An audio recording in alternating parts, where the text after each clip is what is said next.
All right. Hello, everyone. Slightly more people than last year, so we got 3 and then another 3 over here, so doubled. My name's Benjamin Yoder. I run a YouTube channel called One Control Report. It's actually a video game YouTube channel focused on like kind of obscure and underappreciated games, and import games is a big part of that. So kind of tangentially related to that. We're not really talking about video games per se today. We're going to be talking about buying fan-made goods from Japanese artists online. So like one of my favorite things about anime conventions in specific, it's like maybe the main reason I even come to these things outside of panels, is I really like going to artist alleys here. I love seeing like the artwork that people make. I love seeing the little crafts people make and things like that. And I also like to see like the interaction between like artists and you know that are also fans of these same series with people who are buying them. I think it's like just a really fun and cute thing, and I think it's something that's, I don't know, like I think it's a very valuable thing to have with like a fan base and things like that, and being able to have, you know, that connection happen. So obviously here at like Sin City Anime, we do that locally, which is all nice and good. And if for some reason you haven't been down there yet this year, you should do that before it shuts down. I think it's like 6 o'clock. But you know, a lot of the series we celebrate at a convention like this are from Japan typically, right? And those series have Japanese fan bases, and they're doing a lot of the same things overseas there, you know, making fan-made goods and celebrating, you know, these series, sometimes individual characters and things like that too, right? So they're doing those same things over there, but it's really hard for us here in the US to kind of have, you know, A, purchase it in the first place, and then B, have that little connection point with somebody that, you know, may not even speak the same language as us, lives in a completely different time zone, all that stuff. So today I want to talk a little bit about my experiences with buying Japanese art online from these artists. I will say, you know, in mentioning earlier that I'm part of a video game YouTube channel, like this is not my area of expertise per se. I just have ended up in this space and I have done a lot of it. So I just want to share with you today my general experiences. I'm not a voice of authority on this. There are probably going to be things that I'm going to miss in here, but this is just based off my own purchasing experiences. I'm going to be talking about services I've used as well, and if you want, after the thing's over, I have like a little QR code down here. It also has the URL on there if you're not comfortable scanning QR code. And that links to my website where I have links to all the resources I'm going to be talking about today, so I don't feel like you have to write anything down or take pictures or anything like that. You can just grab that at the end or whenever makes the most sense, basically. So. Anyways, to talk about, or to go over what we're going to be talking about today, there's kind of 4 major points I want to hit on. First and foremost, you know, you guys are probably already aware of this, but there's something called proxy shipping, and basically what proxy shipping is a way for you to get things that are domestically purchased over here to the US. We're going to kind of go into that process a little bit. That's not really the focus of today's presentation, but it's an important piece to note before we get too deep into actually purchasing something. We're going to be talking about direct purchasing from an artist, so you know, their online storefronts, you know, where you might be able to find that information of where they sell their stuff. And I'm going to talk about some of the platforms that I've used in the past to buy that stuff. We're also going to briefly talk about indirect purchasing, so buying from like a secondhand retailer, or sometimes they like might have a more hands-off way they sell their goods. I have not done a lot of that, I will say, but I thought it was at least worth bringing up today and talking about what I do know about it, but I have not done a lot of purchasing that way, so it's going to be kind of brief, I think, for that. And then finally, also just like thanking the artists themselves. You know, when you actually get your thing, how do you actually communicate with them, and what is like, in my opinion, the good of like do's and don'ts of that. You know, obviously these are just my experiences again. I'm not telling you, you know, how you should treat people in another culture and how that whole experience is, but I just want to try to focus on like what I think are some good base guidelines are for that.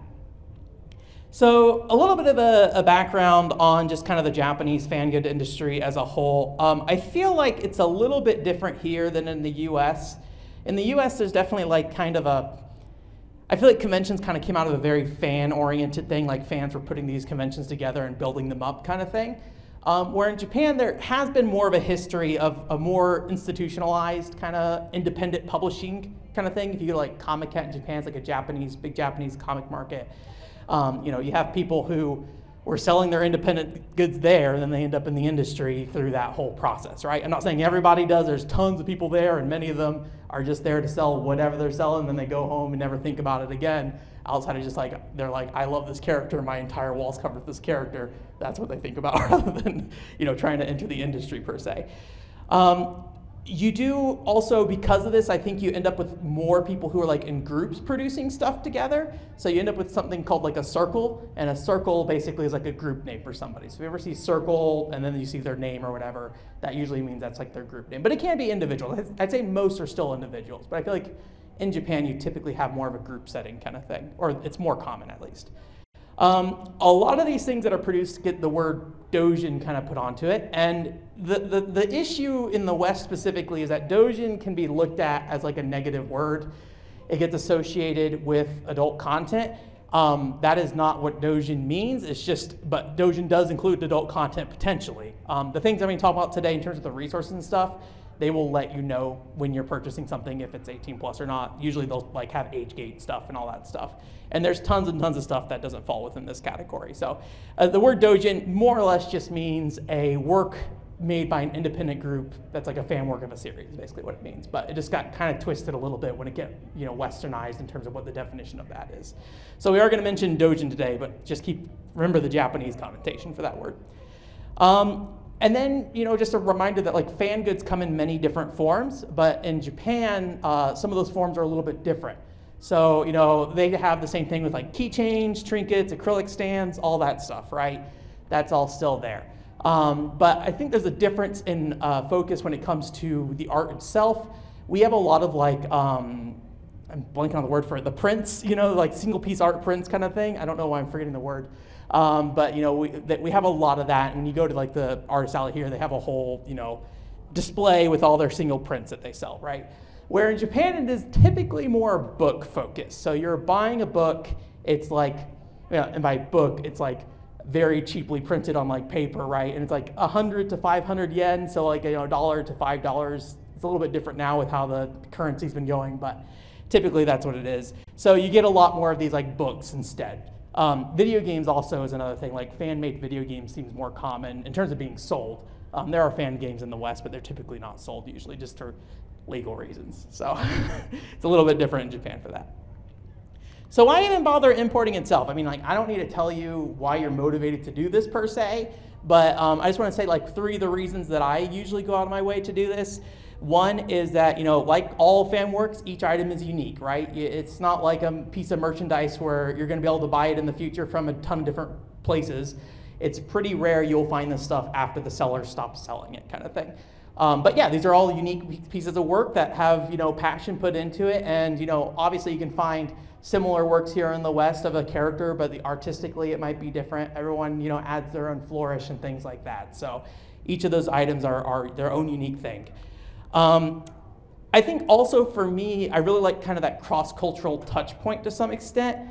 Like it's kind of fascinating, like having this connection, somebody who doesn't speak the same language as you, doesn't live anywhere near you, doesn't have any like similar backgrounds, but you both just love this thing. And I think it's just fun to have that little touch point where you're like, oh, hey, we both recognize we exist.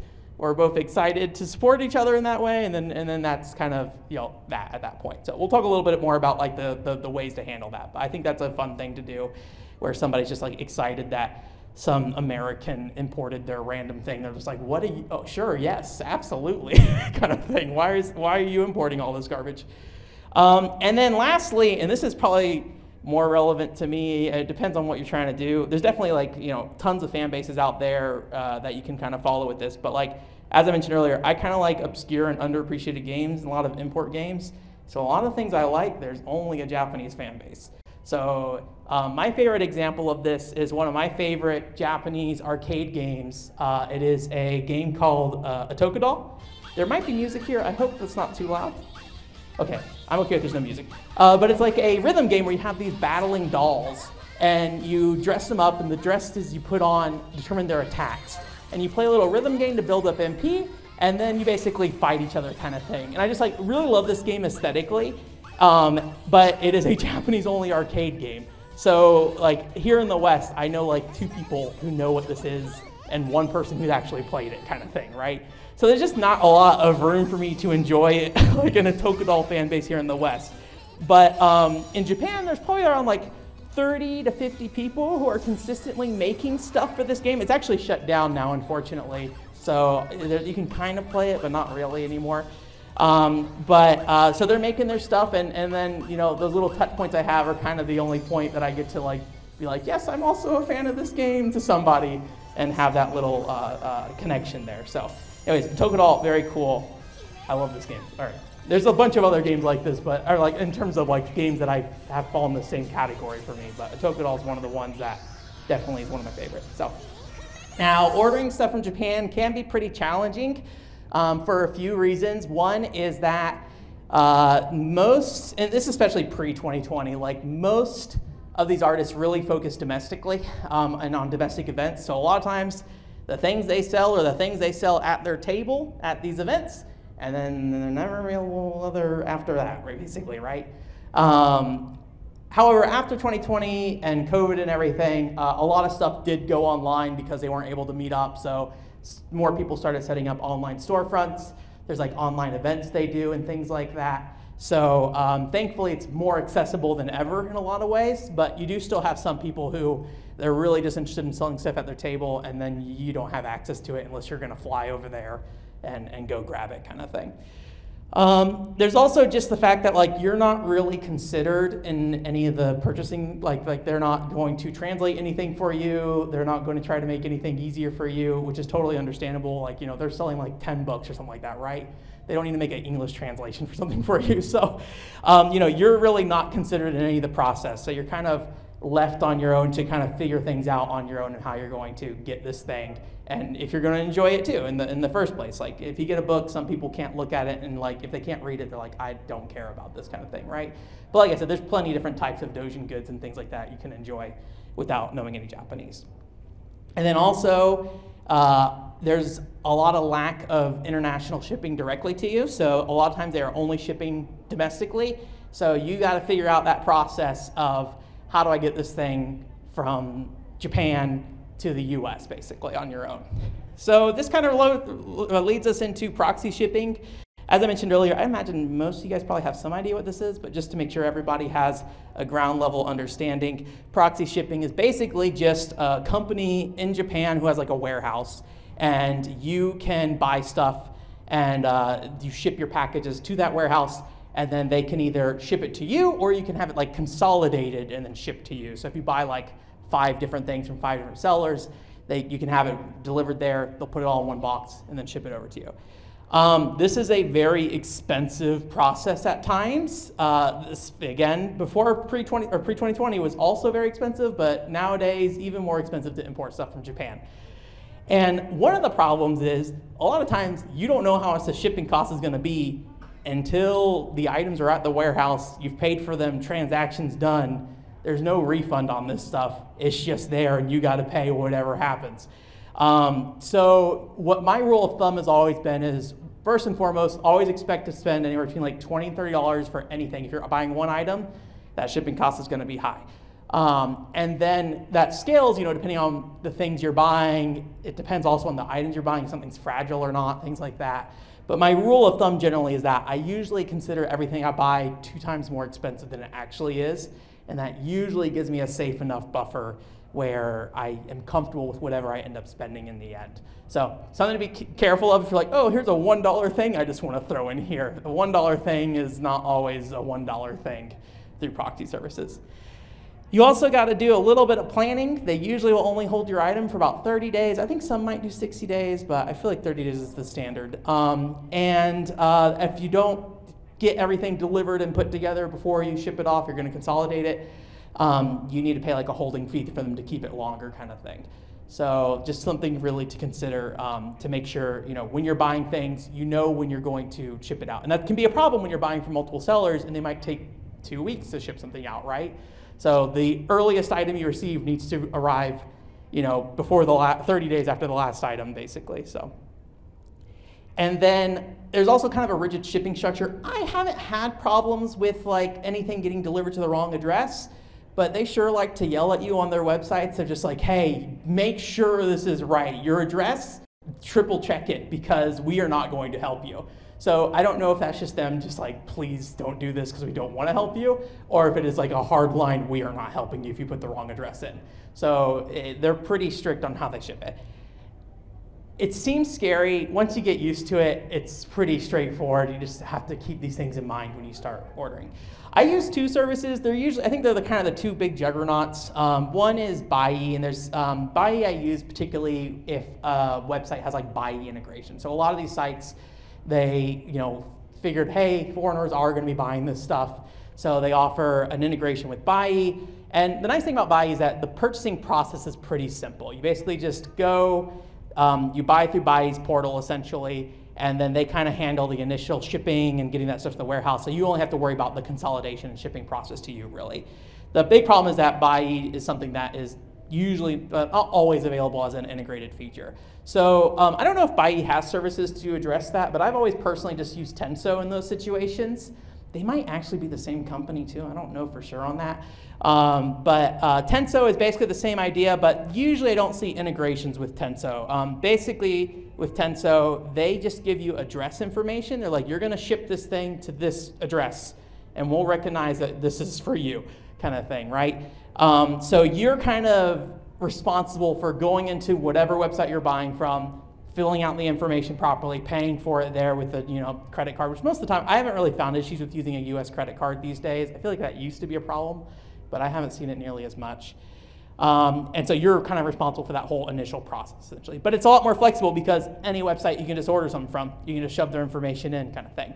I also found Tenso, they asked me to scan my driver's license and provide proof of address, which I was like, that seems a little strict, but they asked me to do that, so I don't know what was up with that. Maybe they don't do that anymore, but that's just something to be aware of that they might ask you to do if you create an account, where I don't think Buyee asks you to do that. So, and there are many, many, many more of these, so I don't personally have experiences with them, but if you go look up Proxy Service Japan, you'll find many different services out there.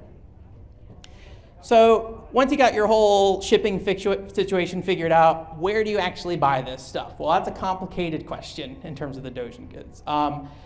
There are many, many different platforms. However, usually the artist only sells on one of them. And so you got to kind of figure that out. So if you're looking for a particular artist, you can basically go to like their social media and usually find some kind of link to their store online, and it'll take you to whatever storefront they're using. I'm going to be going through a handful of different platforms I've used in the past, and some of these platforms you can use as like a general browsing. So if you're just like, I want, I don't know, like Prince of Tennis. I don't know, Prince of Tennis, sure. That comes up later in this presentation, actually. If I want Prince of Tennis goods, they'll have like tags and stuff like that, so you can look for Prince of Tennis stuff. But if you're looking for a particular artist, checking their social platforms and seeing where they're selling their thing, because the reality is that they're only going to be selling it on one platform typically. You may also find that they don't sell all the time. I've definitely found where people will link their storefront, but when you click on it, it's like it's closed or it's disabled or something like that. To my understanding, what this is usually is that they're just busy, they have their own life, and so there's parts of their life that they don't want to deal with, like handling this stuff, so they just shut their store down during that time. I know some that only sell online to get rid of like excess inventory after an event, so it will be online for maybe like a week after the event, and then they just shut it back down after that. So you may find that when you go look at it, you actually can't find their storefront, or you click on it and it's not there, but it might be that they just sell during a limited period of time. So I usually recommend, if you're following an artist, follow their social, see if they're going to any events locally, and then after that event, check their storefront, see if it went online, and see if they have excess inventory they're trying to get rid of, basically. So I'm going to go through a few platforms here real quick. These are just ones I've used in the past, and I think they kind of have different pros and cons to them as well, so that's kind of why I want to highlight these. There are probably more outside of this. Again, Tenso is your best friend with that, because you can just kind of plug stuff in terms of like the address information to receive it. So the first thing I'm going to talk about here is called Alice Books. Alice Books I really like to initially recommend to people because it is pretty low hassle on the shipping. As far as I can tell, you don't really need a proxy service with Alice Books. A lot of people will do direct shipping from Japan to the US, and I believe it is the actual artist putting it together and shipping it to you, basically. They do have people who list things on there that are not direct ship, though. You can basically on each item see whether it's direct ship or not. However, this picture I found here, I was like looking through this and translating it, and it seems like they might offer package consolidation services now. I have not tried that myself to say if that like helps in that situation, but it might be something to consider if you use Alice Books. That you might be able to do a package consolidation without having to go to any other proxy service or anything like that. So the biggest challenge with Alice Books is they have a limited inventory, and what I mean by this is like, I don't see that many sellers using this. So if you're like, I've maybe seen 2 artists in the past link this as like their extra storefront kind of thing. So I'd say most of the time, even though this is probably one of the easiest to use, it's not going to be the one you're going to be using. However, they do have ways for you to browse through tags, categories of like art things. I do think their website is just not particularly great for that though. I find the discoverability to be pretty difficult to deal with. But I think one nice thing with Alice Books is that it seems like particular fan bases have kind of set up shop there a little bit. For some reason, huge Transformers fan base on there, just Japanese Transformer fans. I'm like, all right, man. Sure, I don't know anything about that, but so there are some franchises that really have a heavy presence there. So you might find, you know, if you're just like, I really like Transformers stuff and I want to import this, this might be a great place for you to go do that kind of thing. So you might find some franchises for that.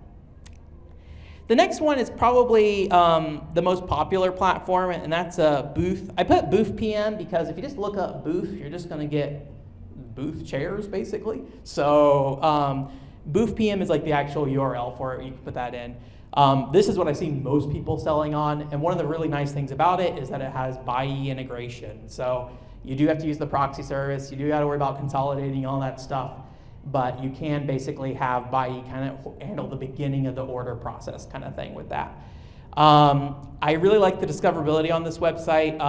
They do a similar thing with like the tags and things like that, but I feel like their homepage is a lot better about singling out series, singling out types of things, like, you know, if it's going to be stationary or if it's going to be, you know, acrylic figures and things like that as well.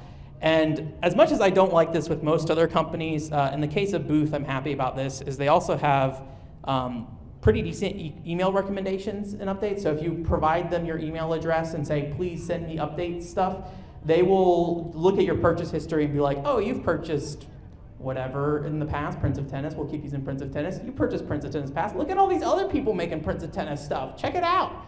And then if you purchased from a seller before, they'll be like, that seller listed something new online, go check it out, kind of thing. So, you know, maybe it's not my favorite thing to get an email from that, like Amazon about that, of just like, hey, you looked at, you know, microphones this week, and it's like, well, I already bought a microphone, like here's 5 more microphones. But in the case of this, you know, again, all these items are unique and stuff like that, so it's not like you're necessarily overlapping that much. So Alice Books and Booth.pm are like traditional kind of web storefronts you can kind of purchase from. The next 2 I want to talk about are kind of connected to some extent, and there's kind of 2 different use cases for them, but I like them a lot, or at least the second part of it I like a lot. So the one I want to talk about first here is PICSpace. I mean, honestly, I do not have a lot of experience with PICSpace, but as far as I can tell with PICSpace is that there's not really like a website you can go and just browse. Like Prince of Tennis, keep using Prince of Tennis. If you're looking for Prince of Tennis stuff, you can't just go look for Prince of Tennis stuff. It seems like, to my understanding, that they only offer direct URLs to storefronts. So you basically go ahead and you go to that artist's website, you click on their store page, and it'll take you there kind of thing. And they can also lock that down based off if you're like following them on Twitter and stuff like that too as well. So it's kind of this really interesting thing where it's like this very hyper-focused storefront as far as I can tell with that. Again, I have not done a ton of this. I haven't seen a ton of people I go with who go with this, but just like going through the website, that was like my understanding based off what I was reading through there. Personally, why I kind of interact with PICSpace as a whole, and why I even wanted to mention it today, honestly, is because it has integration with something called PICTSQUARE, which is the same company. It's basically like an online virtual artist alley kind of thing. So there's a lot of these things out there these days. I feel like they're mostly VR focused though, and as fun as it is if you have like a VR headset to go around and go to different booths and pick up people's things, and there's like a little sample piece in there, like that's exciting. I have not used that for shopping that much. I don't have a VR headset, and they usually do have support for if you don't have a VR headset, but it's just kind of cumbersome. And I think making 3D models and stuff is kind of difficult for some artists too. So like usually if they have a booth, it's like a very plain table kind of thing. PICTSQUARE is actually a lot more low tech. It almost looks like an RPG maker looking thing. So it's like a Super Nintendo looking game, basically. And I think that makes it a lot easier for artists to work with it and do little custom art and things like that. So I'll show you some pictures here in a little bit of a Tokedoll event that I went to on there. But I really enjoy PICTSQUARE, PICTSQUARE a lot. So these events are limited time events though. So just like here at Sin City, you have 3 days to do what you got to do. They have 3 days that these things will be online, and then they're gone until the next event. That might be 2 months from now, it might be 6 months from now, it might be a year from now, may never come back ever again. So something you just got to keep an eye on and just kind of see what kind of events are coming up.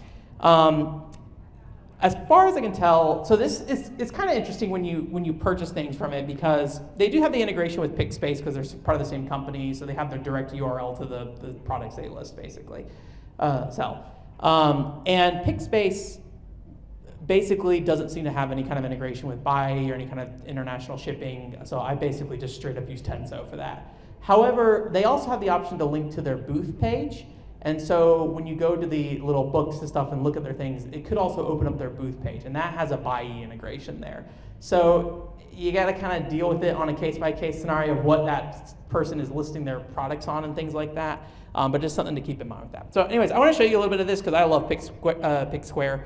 So this is just kind of like a section of the homepage here. You can see there's like 6 events there, and anything that has like the blue little rectangle in there basically is like a live event. This is actually this weekend. So there's our Prince of Tennis thing on the right there. Happy Burning Day is what the event is called. I don't know what that. I don't know Prince of Tennis honestly, so I don't know what that means. And then there's like another one over there on the left for Tokyo Manji Revengers, which I don't know what that is.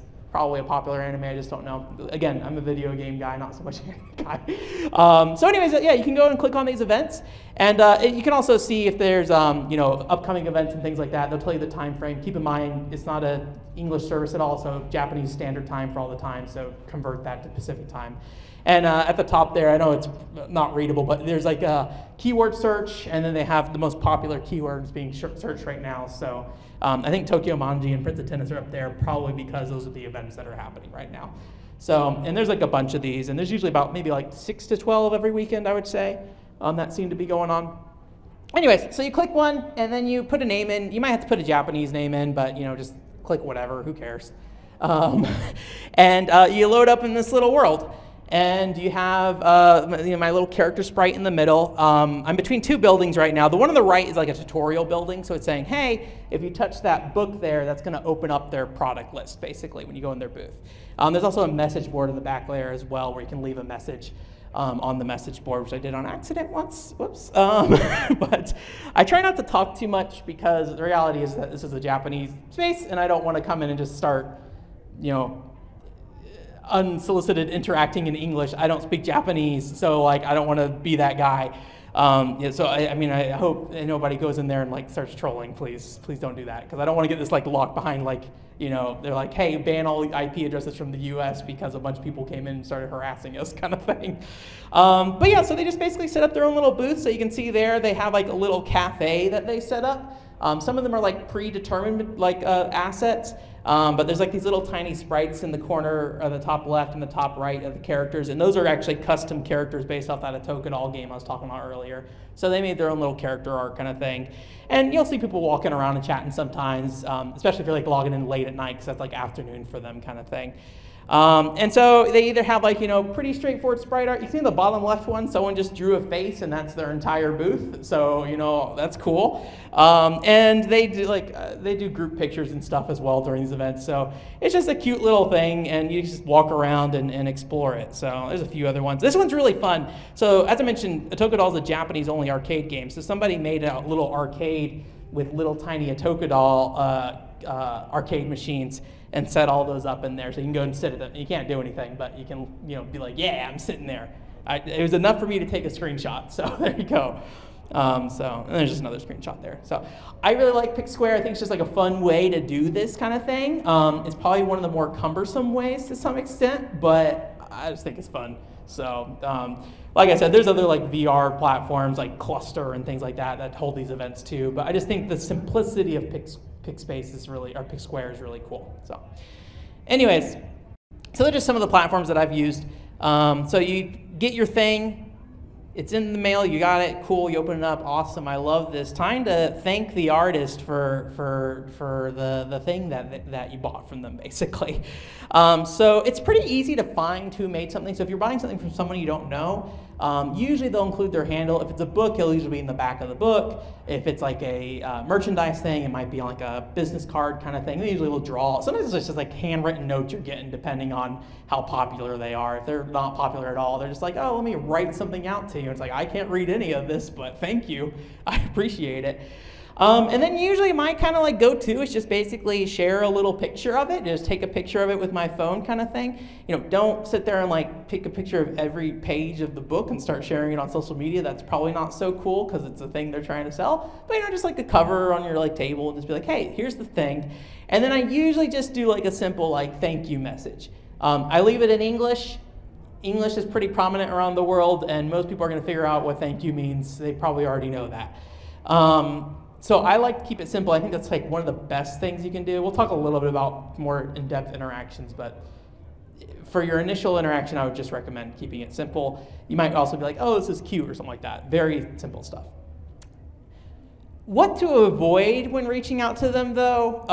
One is negative language. I felt bad for everybody in the situation. So I was watching somebody who bought something online, and they got it, and it was like a jokey kind of piece of art or something like that. I don't know. I was like, some dude, maybe like a prominent butt picture, like a dude with a butt. I don't know. Just it's something jokey, right? I can't remember what it was off the top of my head, but it's something that's just like is kind of maybe cringeworthy. Maybe that's be the word. Anyways, but the person took the picture, sent it to the person and says, thanks, I hate it. Which, you know, in our culture can be like a, oh, ha, ha, ha, I love it but it's like a really, really crude thing, so I'm going to say I hate it kind of thing. But we're all in on this. We're all having a good time. I'm thankful you made this. And the artist was just like, I'm so sorry. I'm so sorry that you hated it. And just like the whole thing. And then the person on the U.S. side was confused, like, no, it's a positive thing. You don't want to have that situation, though. So, you know, don't use any negative language, even if it means something positive, you know, culturally here. It's best to just keep it positive language for that. I usually recommend against long messages. You know, this is a little easier if you're like on Twitter or something like that, because you have a limited space already. But like, don't tell them your life story of how you got into a franchise typically. I know some people who do that and some people who do like that, so I don't want to say absolutely don't do it. You know, it might make sense to just kind of read the room if you can. But the reality is, I think, is like if you send them a giant message and it's all in English and they're like, I took, you know, English in school, but also the Japanese education system for English is not so great. Like, they might be kind of intimidated by what you send to them. So I usually will avoid it most of the time. I also, as much as I am pro machine translation for a lot of things in the world, when it comes to just your personal enjoyment of things, machine translation is very, very dangerous if you don't have it in the right hands. So when you put something in English into a machine translator and send it to them in Japanese, just know there's a very good chance it's not going to come out the way you thought. They might be immensely confused. I'm not saying don't ever use machine translation. If they send you a message in Japanese, like, definitely use it just to be like, get the gist of what they're trying to say if you don't know any Japanese, right? But I would not rely on it, and it's a difficult tool to use properly in a lot of ways. And so, like, most of the time how I'm using it is if I'm talking to somebody and it's very simple sentences, first and foremost, always tell them, using machine translation. Just know, using machine translation for this. And then the message itself has to be like the most simple, basic kindergarten message you've ever sent, basically. And you have to be very specific as well. You can't use vague terms. It's just a really difficult thing to navigate. So again, simple thank you messages, I think, are always the best if you can. But just don't trust machine translation, but use it if it makes sense in the scenario you're in. And then just also don't expect any kind of long-term communication with them. I'm not saying that you'll never have any kind of long-term relationship with somebody who you get this stuff from, but I would say most of the time you're just going to get that quick little hit where you're like, hey, you know, is that like a Simpson memes where they're like hat or like nice hat or something like that? I don't know what it is. But, you know, just waving like, hey, we both like this franchise kind of thing, right? There are times that I've had more long-term communications, and it has sometimes worked great, sometimes worked bad. The good situations is usually like somebody who just like wants to share cat pictures with you, and you're just sending cat pictures back and forth. Like, this is great. I love this. We both just have cats. They're adorable, and this is great. And then otherwise, you know, you might like their post if they post about the franchise or something like that, right? They might follow you back or something, but, you know, just don't expect that this is like a friendship per se. I mean, culturally, there's a ton of different differences, but also you're just like messaging back and forth on social media, right? So just don't expect that much from it. I have had one situation. It was actually a lady that I met in Japan briefly about one series. I won't get into it. I won't explain it. But we were both fans of this one very specific series. And she tried desperately to talk to me in depth, long term, and it's so nice of her, and we did have little conversations, but neither of us spoke the other language.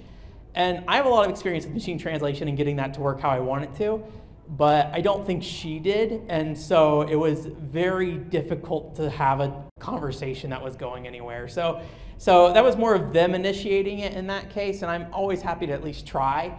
But yeah, it just didn't really work out. And it's nothing that's like on her fault, it's not on my fault, it's just the nature of the situation. So just don't expect, you know, that you're making friends when you're doing this kind of thing, right? So you're just kind of waving down a fellow fan kind of thing. So that's kind of the main points I want to make for direct purchasing. Like I said, I want to talk a little bit about indirect purchasing, but I don't have a ton of experience of this. I think there's probably like two different categories of this. So indirect purchasing is basically, you know, not buying directly from the seller. They're not the one packaging it up and sending it to you a lot of time or anything like that. There are retailers who actually just sell Doujin books in Japan. I'm not sure the logistics of how it works, if they're just selling them in bulk to them or if they're, you know, buying it individually based off if somebody orders them. So I don't really know how involved the original artist is on these, but these are like retail stores in Akihabara that stock these kind of Doujin books, right?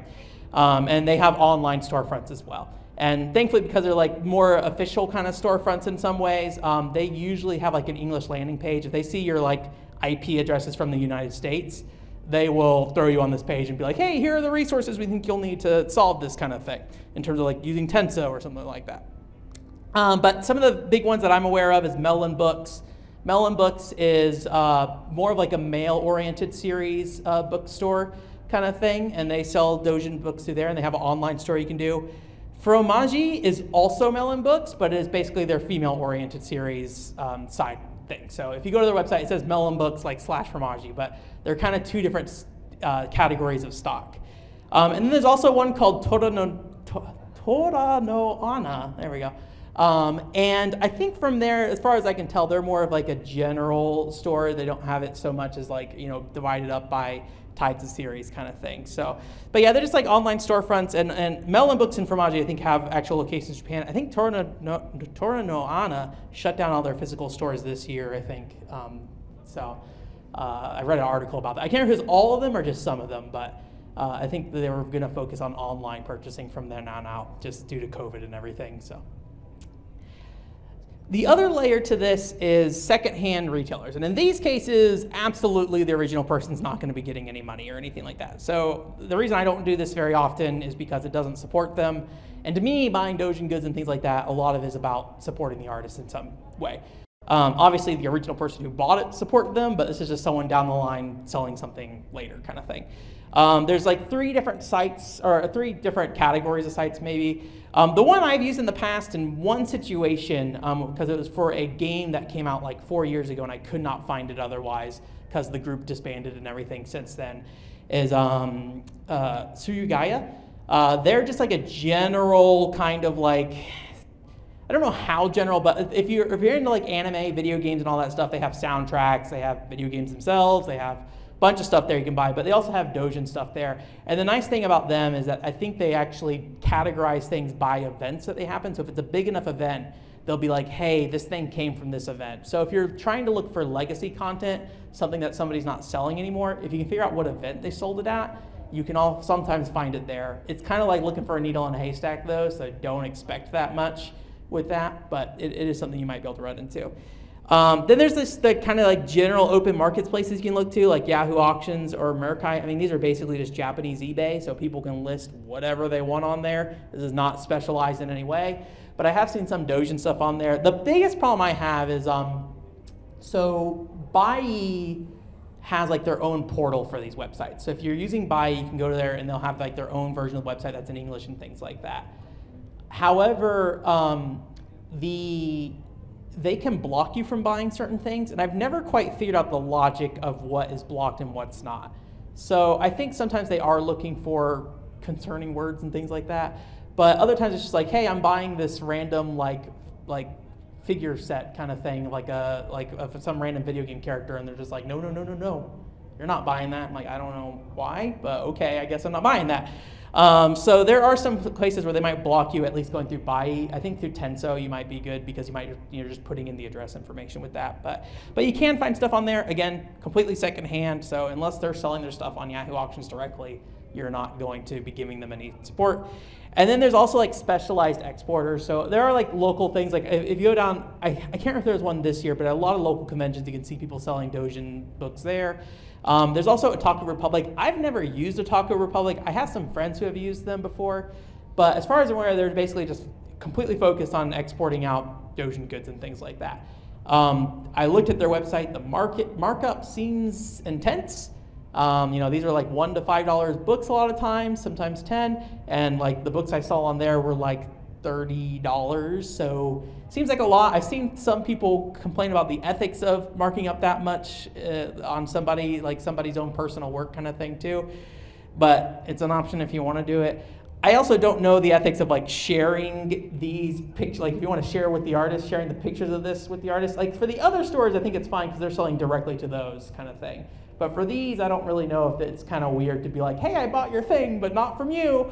So I don't really know that much about that part of it. But like I said, indirect selling is not something I've done a lot of. So things will go wrong, though, at some point when you're buying things. I think, it's really important to stay calm. I mean, I think this is true of any kind of customer service experience, honestly, personally. But obviously, there's enough cases of it here in the US that chances are people get hot-headed and things happen, right? So first and foremost, if something goes wrong, stay calm. I don't know where my remote is. I have the back of my remote. All right, well, I'm just going to click this for right now, and we'll figure out that later. So stay calm, just like I have right now. Identify the issue. This is a complicated purchasing process. There's going to be different places things can go wrong. Check the proxy service, see if they even received the item in the first place. Check the, if you bought from a website, check if the artist shipped something, things like that. And see if you can figure out where in the process something broke. If it broke at some point or went wrong at some point with the proxy service, their whole business is helping you get this stuff, right? They've got customer support, work with them, get whatever refunds you need if something doesn't work right, all that stuff, right?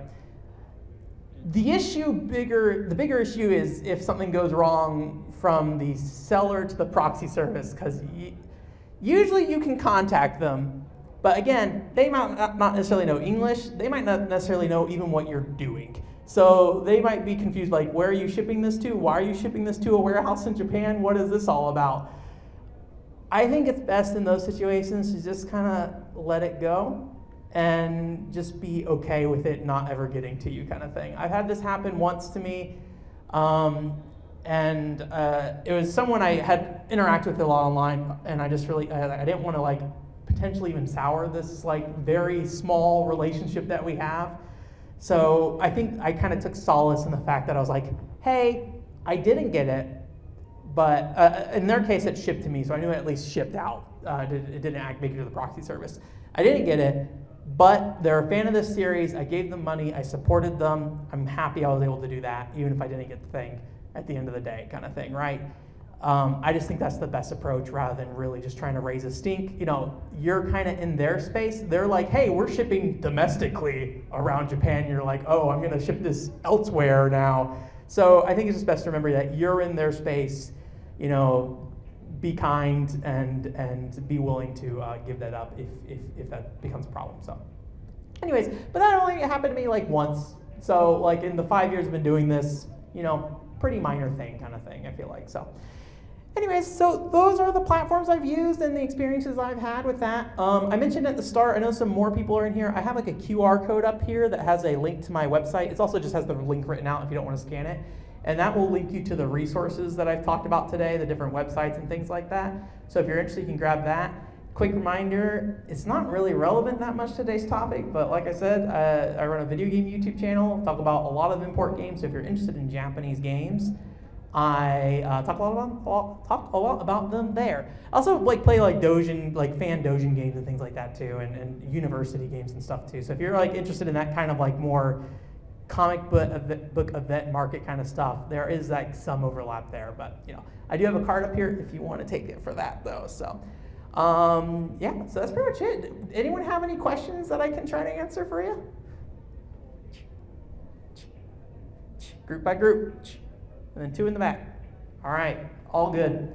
Thank you so much for coming today. I appreciate it. And I hope you guys have a good rest of your Sin City anime thing going on here. Thank you.